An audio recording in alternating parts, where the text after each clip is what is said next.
Chocho Marvin, artiste musicien de gospel. Je rappelle que tu es l'un des artistes phares de la ville d'Uvira, chanteur.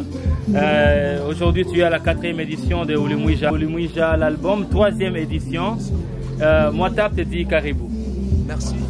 Je rappelle que tu es ressortissant d'Uvira. Ouais. Ça te fait quoi de te voir parmi les porte-étendards de la ville d'Uvira dans le chant? Merci d'abord pour l'invitation. Bonjour, chers chroniqueurs. Je suis là pour répondre à toutes vos questions.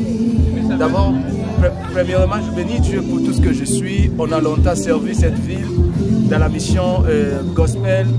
On a longtemps servi Dieu dans le chant. Et depuis un temps, on a pris décision d'organiser cette célébration dénommée Ulimwija Yesu. Ça n'a pas été facile pour nous. Pour nous, c'est une joie de servir, quoi. On n'a pas d'autre mission que d'évangéliser. On n'a pas d'autre mission que de ramener les âmes à notre Seigneur Jésus-Christ. Et donc, ça me fait du joie. Je n'ai rien à augmenter là-dessus. Donc, ça me fait du joie. Et être serviteur de Dieu que je suis, pour moi, c'est tout. Oui, ça fait la joie, oui. Et aussi, pour ajouter, on m'a dit tout à l'heure que tu es parmi les artistes qui ont osé, en tout cas, de porter l'image d'Uvira un peu très loin. Tu as enregistré une chanson à Kinshasa, une chanson qui a bouleversé en tout cas les mélomanes. C'était quoi de faire cette fusion avec les Kinois? Effectivement, j'ai été à Kin juste après l'université. J'avais un petit contrat à Kinshasa. Mais comme les chants, c'est une vocation, c'est un don que Dieu nous a fait. Nous avons fait gratuitement, quoi. Et j'ai pris décision d'enregistrer quelques singles au niveau de Kinshasa. Et Dieu nous a fait du bien à Kinshasa. On a bien servi, on a été bien accueillis. Pour moi, servir Dieu à Kinshasa, c'était une occasion de se laisser, de s'ouvrir de s'ouvrir en fait sur le plan horizon, de s'ouvrir avec des connaissances qui m'a d'ailleurs beaucoup aidé pour que je réalise ce que je fais à Kin. Pour moi, c'était... Ulimwija première édition, Ulimwija deuxième édition, Ulimwija aujourd'hui 3e édition. C'est quoi la particularité de cette 3e édition de Ulimwija? Les gens peuvent s'attendre à quoi de particulier? Merci beaucoup, c'est la plus meilleure question qu'on m'a toujours d'ailleurs posée sur le plateau. Ulimwija Yesu, c'est une structure. Ulimwija Yesu, c'est une organisation qui a d'ailleurs un organigramme. Ulimwija Yesu, on a une vision claire, quoi. Ulimwija Yesu a des objectifs. Ulimwija Yesu a un statut, quoi. Ulimwija Yesu regorge plusieurs talents de la vie. On a sélectionné plusieurs chantres. Et la mission d'Ulimwija Yesu est de ramener le jeune gospelien, les jeunes talentueux de la ville, pour que ce genre apprennent à chanter dans leur dialecte, quoi. On a longtemps chanté, on a longtemps interprété.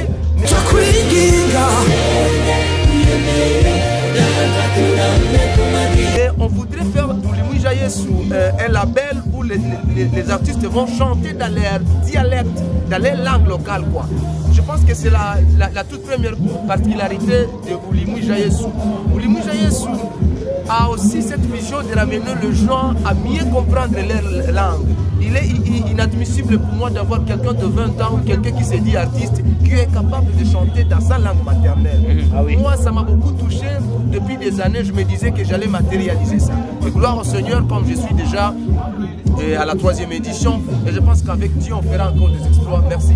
Oui, cette édition 3e qui se tient de Ulimwija va se passer le 29 juin dans la salle de 8e CEPAC Kasenga. Ouais. Alors, c'est quoi les défis? C'est quoi les défis d'être chanteur à 8e CEPAC Kasenga? Et c'est quoi les avantages? Qu'est-ce que tu peux dire qui peut attirer les gens vers cette église ou vers, en tout cas, ce concept de chanter à l'église, d'être fidèle à l'église? Merci pour cette deuxième question, d'ailleurs qui me semble aussi intelligible. La question, les gens m'ont toujours demandé pourquoi tu as toujours choisi la 8e CEPAC Uvira Kasenga pour tes activités. Ah oui. En fait, la 8e CEPAC Uvira Kasenga, c'est pas seulement mon église natale. En fait, la 8e CEPAC Kasenga, c'est parmi les meilleures églises qui ont au moins une sonorisation qui est, je dirais, une sonorisation qui est quand même attrayante. Alors, j'ai pris décision de servir à Kasenga parce que Kasenga, c'est une entité natale. C'est là que j'ai commencé le ministère. Et du coup, j'ai pris décision d'abord de servir l'entité. Après, je pouvais élargir la vision. Mais au moins, Kasenga, pour moi, Kasenga est vraiment la meilleure entité. Ouais. Sur le plan technique, sur le plan organisation, sur le plan environnement. J'aime Kasenga. Tu fais une musique qui s'apparente à du jazz. Tu fais aussi une musique qui s'apparente aussi à du traditionnel, en cherchant à utiliser toujours ta langue, ta dialecte. Ouais. Alors, c'est quoi cette fusion de jazz et de la musique traditionnelle? Où est-ce que tu as trouvé ces inspirations? Ou qui est l'artiste qui t'a beaucoup inspiré pour que tu prennes aussi ces schémas? En fait, il y a une chose qu'on nous a toujours appris dans la musique, que la musique, chaque artiste doit avoir son identité.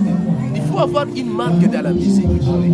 Si mon ami Samuel Campé fera du blues, moi je fais du jazz, mon frère Bruce fait aussi du blues, moi je fais un peu du jazz, c'est une complémentarité quoi.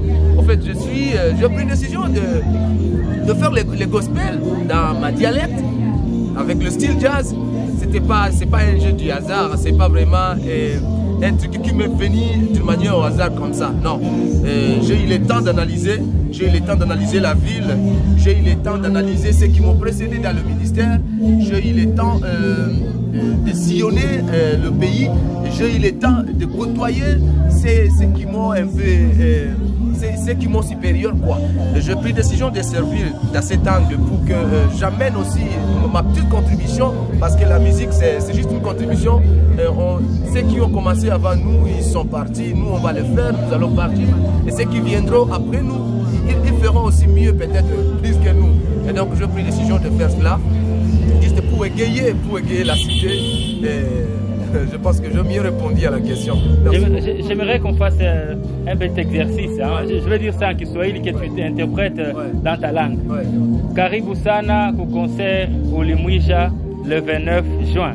Hein, on dit comment dans ta dialecte? Tuyegerere bwenene ku concert yitu au Limouija Yesu igabera hakasenga usiku 29 mwezi gwenda tu Kongwa.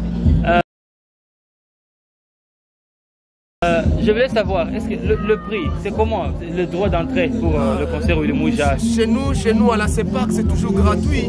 L'entrée est gratuite vraiment. Je ne vois pas pourquoi tout le monde peut accéder. L'accès est gratuit. Et je rappelle que Kasenga 8e CEPAC se trouve sur l'avenue. C'est sur l'avenue entre Ougouari et Membo et Reboisement. Non loin de la route l'Arène 5. Exact. Sur l'avenue Membo, du côté montagne. Merci beaucoup, monsieur Marvin Chocho. C'est à moi de vous remercier.